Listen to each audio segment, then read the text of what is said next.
Hello and welcome to another episode of Navigating Cancer. I'm Dr. Joey Bennett and I'm joined again today with Miss Wendy Hall. She is our licensed clinical social worker at the Robert Boisonneau Oncology Institute. So we want to thank you for joining us for another episode of the show. We have a special guest with us today. We are joined by Dr. Torr Carmain. Dr. Carmain is a general surgeon who is new to the area. He's been here for about 3 months. 3 months. Fitting in quite well, though, getting around the community and meeting people. He did his medical education at the Medical College of Wisconsin and then did his residency in the military at Fitzsimmons Army Medical Center out in beautiful Denver, Colorado. So a little bit of a change in the atmosphere from Colorado and everything to here, but hopefully you're getting used to Florida. Absolutely. So, love it. We've asked Dr. Carmain to be with us today because the topic that we want to cover today is colorectal cancer. And you've heard us talk before that colorectal cancer is one of the most preventable cancers that there is, and it's also highly treatable if it's detected early. So we brought Dr. Carmain on. He is a surgeon who specializes in these types of surgical procedures, and he's going to walk us through every bit of this. So welcome, and thank you. Tell us a little bit about colorectal cancer. Well, colorectal cancer is very easily detected if colonoscopy is done early. And what most people don't realize is the colonoscopy is pretty easy to do. But I'd like kind of just walk through the steps. Now, next slide, please.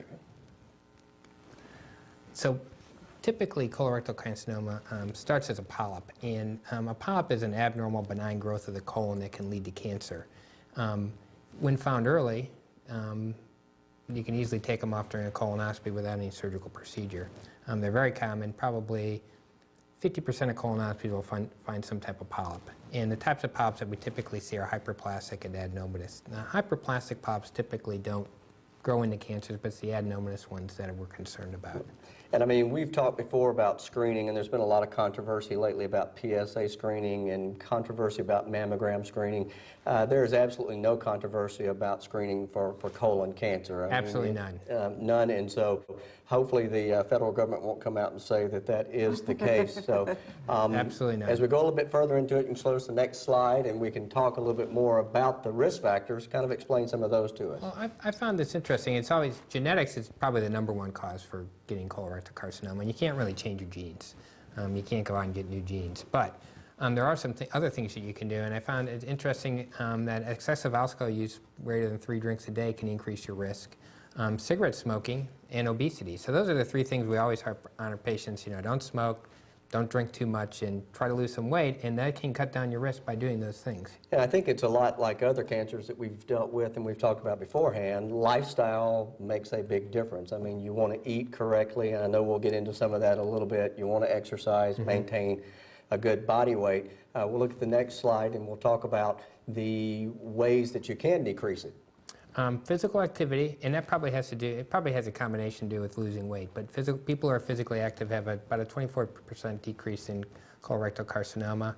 And aspirin now is pretty recognized as decreasing the risk. If you take aspirin for 5 years, and I'm not sure if there's an exact dose, probably 81 to 325 milligrams a day for 5 years, you can decrease your risk of death from carcinoma by 40%. And there was a just study, my article that's going to be in the Chronicle coming up talks about this, a study that just came out of Europe looking at 600 milligrams of aspirin for long-term use, greatly cutting down on the risk of colorectal cancer. That kind of frightens a lot of us, I think, from worrying about stomach irritation right. and such. And now they are taking this study and they're going to look at 2 aspirin versus 1 aspirin, and even versus 1 baby aspirin, which is the 81 milligram aspirin that Dr. Carmain was talking about. So if you're not taking a baby aspirin a day, maybe you should be. Make sure you talk to your doctor about it first, that it doesn't interfere with any of your other medications or your other illnesses.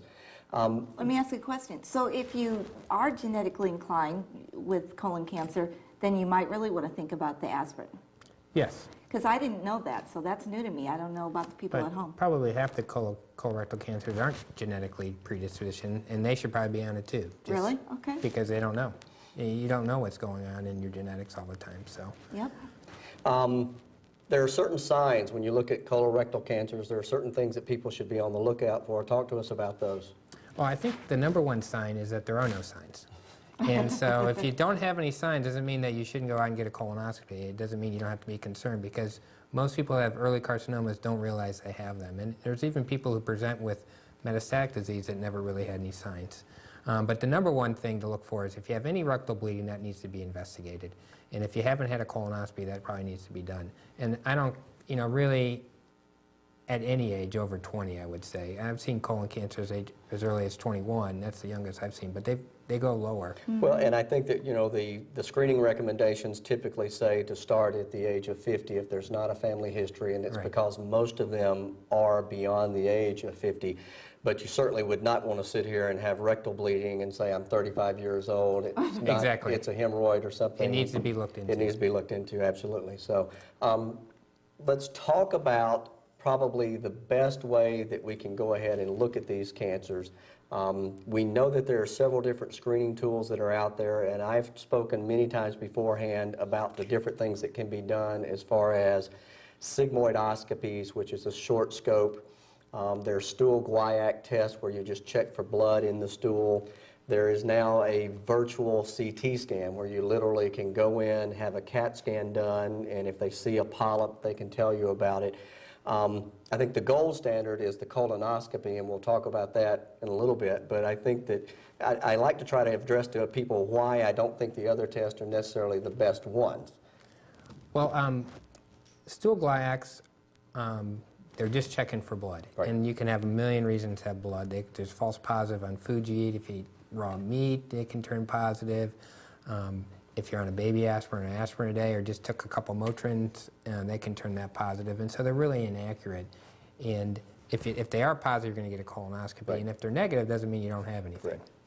And then with virtual colonoscopies we've done with a CT scan, for one, you're doing a test. It's probably just as uncomfortable as a colonoscopy. Two is you can't take the polyp out if you see it. And three, I'm not sure what the follow-up's going to be. Is it going to be every 3, every 5 years? How big a polyp are you going to let go and follow that back up? And I think that you also have a chance of missing some of the polyps that are flat. I mean, Flatter polyps can be missed both ways, Right. even on colonoscopy, but they're much less missed on colonoscopy. And the sigmoidoscopy is basically just a much shorter scope, but it does not look at the entire colon. I always tell patients that if I'm going to go through the clean out, because we all know That's the hard part. clean out for the colonoscopy is the worst part. If you're going to go through that clean out, go ahead and do a colonoscopy. It's clearly the gold standard.